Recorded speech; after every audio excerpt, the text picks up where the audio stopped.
Limang oras mula ngayon, inaasang darating na sa The Hague, Netherlands, si dating Pangulong Rodrigo Duterte.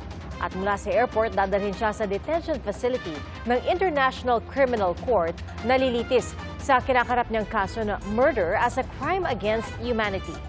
Pero bago maibiyahe kagabi, naging tensyonado ang mga tagpo sa Villamor Air Base. Saksi, si Ian Cruz.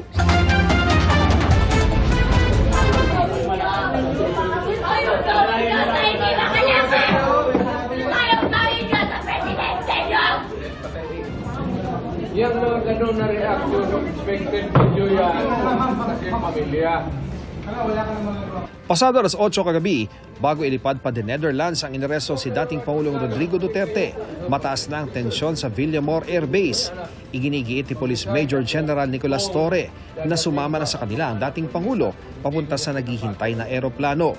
Pero hinihintay raw ni Duterte ang anak na si Vice President Sara Duterte. Sabi mo sir, ito lang sir, 8:30 na sir. May hinihintay ako ng anak. Hindi, siya. On record. Ako ang humingi ng 30 minutes. Ang anak ko pupunta dito. Mr. President, hindi darating yun. Kasi, Kung gano'n, okay lang. Kung hindi niyo papasukin, make it clear. yes sir, hindi papasukin sir. Hindi ninyo, ikaw, Yes sir. hindi mo Upon my orders. hindi mo pinapasok. Yes sir, upon my orders sir. Ang sabi ko, ang abogado ko, ang anak ko na babae. They can visit you at your detention center sir. Yes. Mas lalo pang naging tensyonado nang arestuhin si dating Executive Secretary Salvador Mijaldea dahil pinipigilan niya ang pagkuha kay Duterte. Ang ginawa ko, nakatayo na ako dito.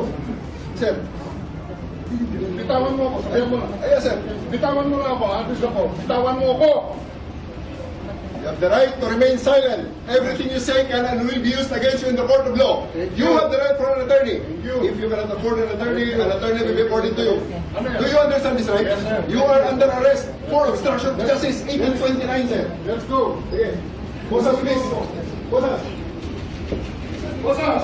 Ang sinasabi ni Mijaldea, mahina raw ang dating Pangulo para sa mahabang biyahe. Sa huli, sumama rin si Duterte pero hindi kasama ang partner niyang si Hanilet Avancenia at anak na si Kitty. Hindi mo pwede makausap sandali ang asawa ko?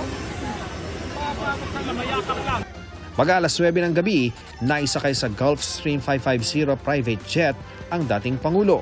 Kasama niya si Mijaldea.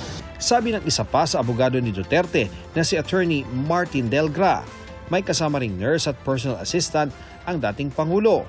Pero mag-alas 11 na ng gabi nang lumipad ang private aircraft. Sa flight path dito sa Flight Radar app ay makikita na yung sinakyang eroplano ni Pangulong Duterte mula Maynila hanggang Dubai, United Arab Emirates ay tumagal ng 9 oras at 1 minuto bago nga nakalapag para sa isang layover. At mula naman doon sa Dubai ay magtutungo yung eroplanong yan dito sa bahagi ng Europa, partikular dito sa Rotterdam na malapit sa The Hague sa the Netherlands kung saan naroon ang ICC.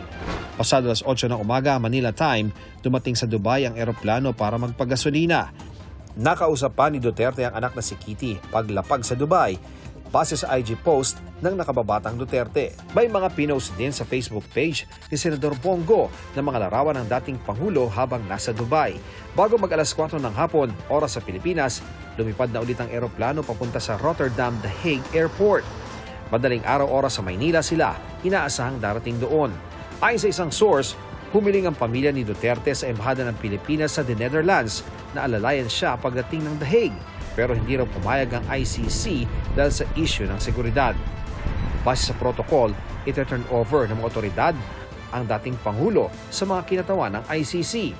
At agad siyang dadalhin sa ICC Detention Facility. Base sa website ng ICC, kompleto sa pasilidad ang detention center. Ang magiging selda ng detainee may sariling CR, lamesa, kama, pati na telebisyon at intercom. May access din ang detainee sa gym, sports facilities, kusina at computer. Base sa protocol, sa selda na isasagawa ang booking procedure para sa dating Pangulo. Habang binibiyahe si Duterte, dumulog sa Korte Suprema ang mga anak niyang sina Davao City Mayor Baste at Kitty. Hiling nila sa magkahiwalay na petition for habeas corpus, utusan ng pamahalaan ng Pilipinas na ibalik at iharap sa kanila ang ama. Hindi pwedeng maging batayan ng pag-aresto at pagdetina sa dating Pangulong Duterte ang ICC warrant of arrest dahil walang jurisdiction ang ICC sa ating bansa. Nagsagawa agad ng special raffle para sa mga petisyon at inassign sa isang member in charge para masimula na ang pagtalakay at deliberasyon. Nanindigan naman ang Justice Department na nasunod ang legal procedures sa pag-aresto, pati protocols para matiyak ng due process at pagprotekta sa mga karapatan ni Duterte.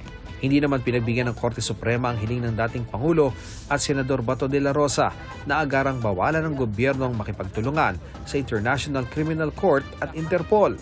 Sabi ng Korte, bigo ang petitioners na mapatunayang may malinaw at hindi maitatangging karapatan o pangailangan na maglabas agad ng TRO.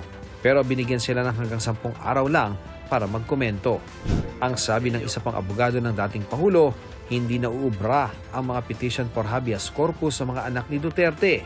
Sa tingin ko, hindi na workable yung petition for habeas corpus yan dahil nandun na, nilipat na eh. That petition for habeas corpus went with it yung prayer for a temporary restraining order para sana ay mapigil nila ang pagkuha kay dating Pangulong Duterte. Eh wala, hindi nila hinintay. Ayon din sa isang legal expert, maaaring ituring ng korte na moot o wala ng saysay ang mga petisyon. Kung dapat bang pigilan, ano pang pipigilan natin? I mean, that's the simple way to look at the mootness of that. Kaiman, pagkakataon rin anya ito para linawin ng korte ang ilang tanong patungkol sa ICC at pakikitungo ng Pilipinas dito kahit hindi na miyembro. Para sa GMA Integrated News, ako si Ian Cruz, ang inyong saksi.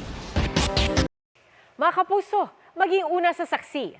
Mag-subscribe sa GMA Integrated News sa YouTube para sa iba't ibang balita.